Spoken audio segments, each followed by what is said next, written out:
हमने परमात्मा शब्द सुना था, इसको भाषा भिन्न करके कोई गॉड कहता है, कोई रब कहता है, कोई खुदा कहता है, कोई अल्लाह कहता है, कोई राम कहता है, कोई भगवान कहता है। और इस बात की सभी गवाही देते हैं कि वो शक्ति बहुत प्रबल है। राजा लोगों को हम संपन्न मानते रहे, मानते हैं। एक निर्धन नागरिक राजा को बहुत बड़ा पावरफुल मानता है, और राजा पर भी जब आपत्ति आती है तो वो भी किसी अपनी जैसी भी परंपरा में जन्मा है, अपने अल्लाह, खुदा, गॉड, राम, रब भगवान की ही शरण में पहुंचता है। यानी अपने राजकाज में जब उसको भी कोई दिक्कत आती है, वो तो सक्षम माना जाता है पृथ्वी पर, वो भी परमात्मा की खोज करता है, उससे राहत चाहता है। लेकिन वो परमात्मा, इसे सिद्ध है कि वो कोई बहुत बड़ी शक्ति है, और वो भी दे सकता है जो राजा नहीं दे सकता, जो राजा को भी के पास भी वस्तु नहीं है। राजा क्या नहीं दे सकता, क्या दे सकता है? जब तक हमें ज्ञान नहीं था तब तक हम सोचते थे मंत्री ने, मुख्यमंत्री जी ने नौकरी दे दी। नहीं, रोजगार भी परमात्मा देता है। करे करावे साइयां मन में लहर उठा, और दादू सिरधर जीव के आप बगल हो जा। जो कुछ भी करता है भगवान करता है। वो करता कैसे है कि जिस पहले वो शुभ संस्कार बनवाता है और फिर उसको राहत देता है। तो शुभ संस्कार बनते हैं शास्त्र अनुकूल साधना से। शास्त्र के अनुकूल जो भक्ति हम करेंगे मर्यादा में रहकर, तो शास्त्र अनुकूल साधना में सबसे पहले सतगुरु की आवश्यकता पड़ती है, और सतगुरु बताता है फिर शास्त्र अनुकूल साधनाएं। तो जब तक हमें शास्त्र अनुकूल साधना नहीं मिलती है और हमें कुछ राहत कहीं से हम महसूस कर रहे हैं, किसी देव, ईष्ट या संत के खेमे में जाकर, उनके पास जाकर के, या किसी मंत्री, मुख्यमंत्री या किसी अन्य अधिकारी से, या किसी सेठ फैक्ट्री मालिक से, हम ये सोचते हैं कि इसने हमें कुछ राहत दे दी, तो वो हमारी एक सांसारिक सोच थी। ये सब कुछ परमात्मा व्यवस्था करते हैं, उन्हीं के लिए करते हैं जिनके पूर्व संस्कार, पिछले जन्म जन्मांतर के कोई शुभ संस्कार हैं, और वो पहले निर्धारित होते हैं। ऐसे सर्कमस्टांस बनाता है परमात्मा कि फिर उन्हीं को वो सुविधाएं प्राप्त होती है, अन्य को नहीं होती। तो राजा लोग भी जिस शक्ति की आस करते हैं, तो वो कितनी प्रबल और कितनी सुखदाई, अर्थात वो सभी काम, हमारे सर्व काज करने वाली वो पावर है। इसलिए उसकी खोज राजा लोग भी राज त्याग कर भी किया करते थे। दुर्भाग्य ये रहा कि उनको सतगुरु नहीं मिले, मार्ग नहीं मिला, परमात्मा के पाने की विधि नहीं मिली। एक सिंपल, एक आम कहावत हम सुना करते थे, गांव पर प्रचलित थी हमारे यहां, कि एक राजा का मित्र था कोई किसान।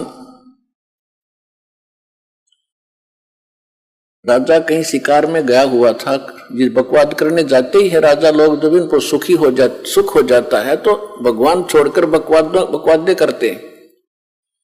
तो वो ज्यादा गहरा चला गया, कहीं दूर, भूख प्यास से व्याकुल था। किसान के पास अपने खेत में अपनी रोटी उपलब्ध थी, अपनी ही। राजा वहां पहुंच गया। उसने ये भी नहीं पूछा भी तू कौन है, कहां से आया है, किसान ने, और पूछा भाई भूख लगी होगी तेरे को घोड़े वाले। कहा जी भूख लगी, बैठ पहले भोजन खा। भूख लगी हुई थी, भोजन उसने सारा खा लिया। फिर उसने तब पूछा कि आप क्या खाओगे? कि कोई ना, मैं तो यहां से कोई घास फूस और फल फ्रूट मिलेगा तो खा लूंगा, आप अतिथि हो। इस बात से बड़ा प्रभावित हुआ राजा। तो राजा ने कहा, भाई तेरा नाम क्या है? ये नाम है, ये मेरा गांव है। फिर उसने बताया कि अभी मैं राजा हूं इस नगरी का, जिस क्षेत्र में तेरा गांव पड़ता है, और तुझे कभी कोई आपत्ति आवत मेरे पास आ जाना। कुछ वर्ष उसको उसने एक ऐसा बना के दे दिया, अपना ऐसा कोई आइडेंटिटी उसको बनाकर दे दी कि तेरे को कोई नहीं रोकेगा, कभी आ जाना मेरे राजमहल तक, यानी मेरी रेजिडेंस तक भी आ जाना। तो इतना प्रभावित हुआ राजा उस किसान के इस बात को देखकर के अपने मुंह से रोटी निकाल कर अतिथि को दे दी। यह छोटी बात नहीं, ये पिछले संस्कार ही होते। तो वहां पहुंचा, एक दिन उसको कोई बात याद आ गई कि अभी राजा से मिलकर आते हैं।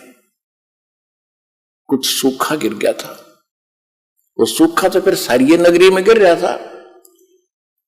राजा था, जब वो पहुंचा, राजा मुसलमान था, बाहर बैठा अपना कोई नमाज कर रहा था, और वो सीधा ही पहुंच गया, वो दिखा करके वो पासपोर्ट राजा वाला। तो वो कहने लगे, तो सेवादार थे, नौकर थे, कि यहां बैठो भाई, राजा अपनी कुछ क्रिया कर रहा, उसके बाद बात करेंगे। वो सामने देख रहा था कि राजा क्या कर रहा है। जब राजा खड़ा हुआ, कुशल मंगल पूछा, तो उसने पूछा किसान ने कि पहले ये बताओ आप ये क्या कर रहे थे? राजा ने कहा कि मैं भगवान से, अल्लाह से अपने राज्य में, अपने घर में सुख की कामना कर रहा था। अकाल गिर गया है, इसके लिए दुआ मांग रहा था। तो किसान कहने लगे, अच्छा, अरे मैं तो भिखारी के पास आ गया भाई, उससे तो मैं न मांग लूंगा अपने घर पे, फिर तेरे से क्या जरूरत है मुझे मांगने की। राजा भी उसी दुख में दुखी, और मैं भी वही दुखी। मांगना किसी देने वाला कोई और है, उसको हम भूल गए। तो सतलोक आश्रम बरवाला, जिला हिसार, हरियाणा में यही याद दिलाई जाती है कि संसारिक लोगों से तुम जो राहत मांगते हो, ये आपकी अध्यात्म ज्ञानहीनता है। परमात्मा से मांगो, परमात्मा उसी को देता है जिसके पहले के शुभ संस्कार है। ना बेसिक मांगते रहियो, कति नहीं दे।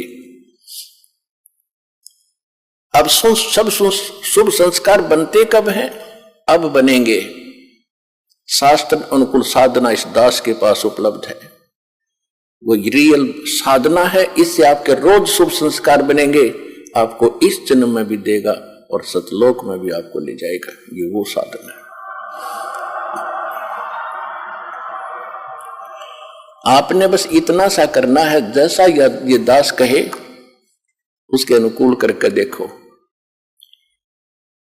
जो गुरु आदेश हो गुरु जी का, उसका पालन करके देखो।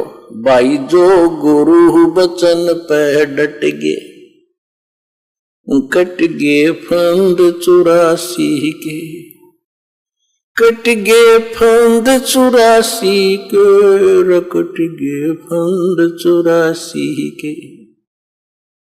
भाई जो गुरु बचन पे डट गे, कट गे फंद 84 के, कट गे फंद 84 के, कट गे फंद 84 के।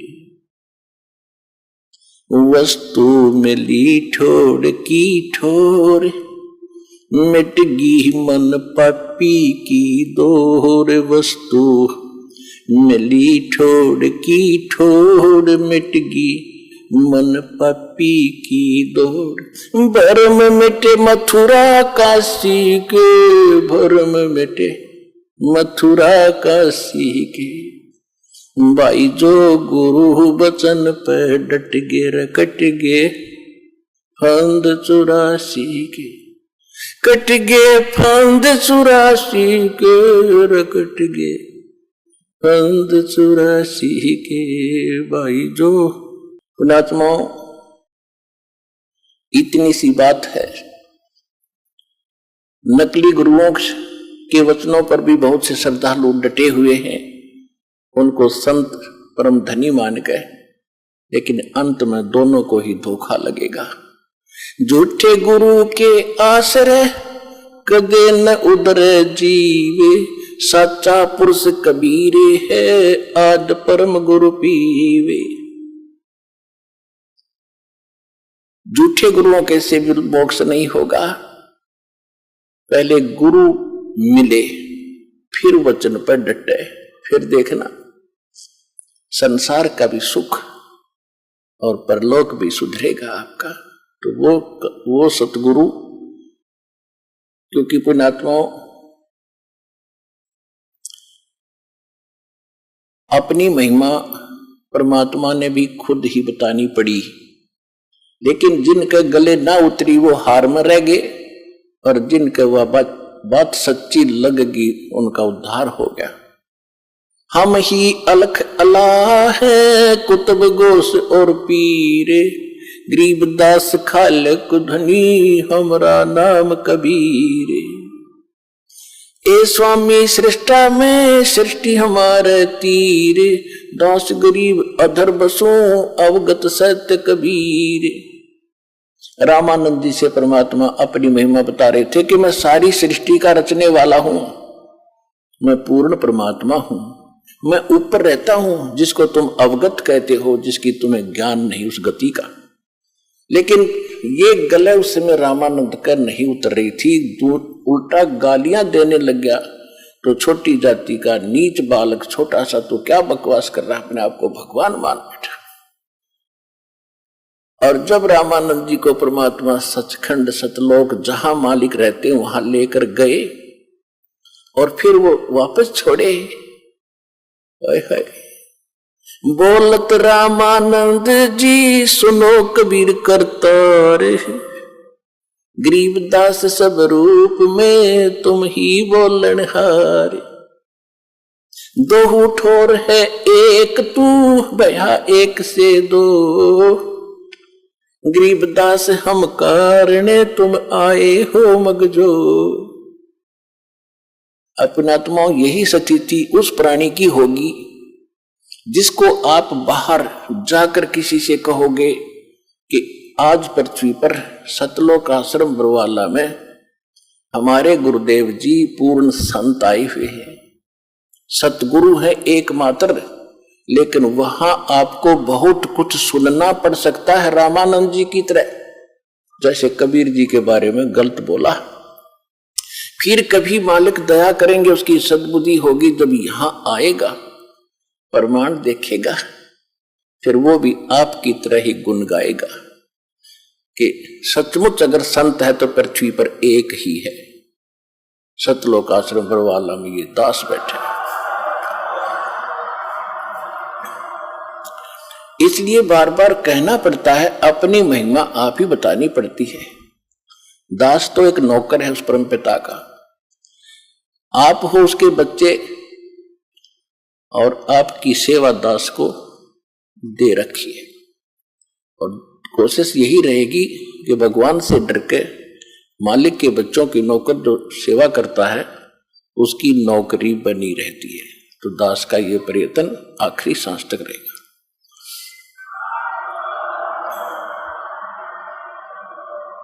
तो